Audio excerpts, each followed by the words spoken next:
কুমিল্লা ৪ আসনের বিএনপির প্রার্থী মঞ্জুরুল আহসান মুন্সী ও এনসিপি প্রার্থী হাসনাত আব্দুল্লাহর মনোনয়ন বৈধতার বিরুদ্ধে পাল্টাপাল্টি আপিলে প্রার্থিতা বাতিল করা হয়েছে বিএনপি প্রার্থী মঞ্জুরুল আহসান মুন্সীর।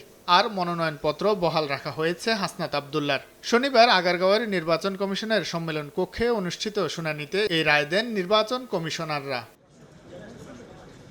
শুনানিতে অংশগ্রহণ শেষে তিনি সাংবাদিকদের বলেন, বিভিন্ন স্থানে এনসিপি প্রার্থীদের হয়রানি করা হচ্ছে। এ বিষয়ে ইসির দৃষ্টি আকর্ষণ করেন হাসনাত আব্দুল্লাহ। যার যার এলাকায় যেভাবে ত্রাসের রাজত্ব সৃষ্টি করা হয়েছে, ঠিক একইভাবে অন্য প্রার্থীদের আপনারা কিভাবে নিরাপত্তা নিশ্চিত করবেন? কিন্তু আমরা দেখেছি নির্বাচন কমিশন সেই জায়গায় উনি বলেছেন লিখিত দেওয়ার জন্য।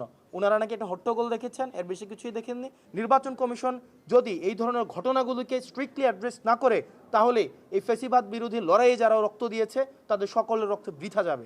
নতুন রিন গভীর থেকে পরিষ্কার করে কাপড়কে রাখে নতুনের মতো উজ্জ্বল। নতুন রিন অ্যাডভান্সড পাউডার। এদিকে আচরণবিধি লঙ্ঘনের অভিযোগে ইসির কারণ দর্শানোর নোটিশের ব্যাখ্যা দিতে আসেন বাংলাদেশ খেলাফত মজলিসের আমির মামুনুল হক। রাষ্ট্রীয় আহ্বানের সাড়া দিয়ে আমরা গণভোটের প্রচারণা চালালাম, সেটাকেই আমাদেরকে সেইটার উপরে ভিত্তি করে ভিকটিম করা হলো আমাদেরকে। এটা খুবই দুঃখজনক বলে মনে করি। শোকজের জবাব দিয়েছে। আমরা কমিশনকে আমরা বলেছি গণভোটের যে আমাদের লিফলেট বিতরণ করেছি সেটা আমরা দাখিল করেছি।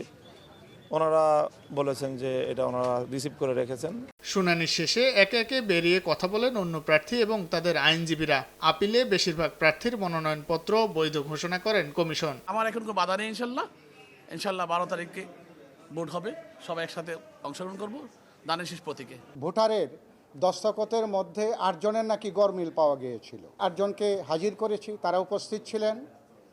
আপিল আদালত সন্তুষ্ট হয়ে আজকে আমার মনোনয়ন এলাও করেছেন। ড্রাইভার হিসেবের একটা তাকে দেওয়া ছিল, কিন্তু সে এইটা স্বাক্ষরের কারণেই উনি ওনাকে বাতিল করে দিয়েছেন।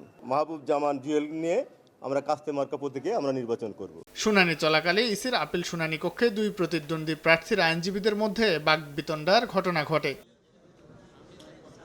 শাহিন আলম, সময় সংবাদ, ঢাকা।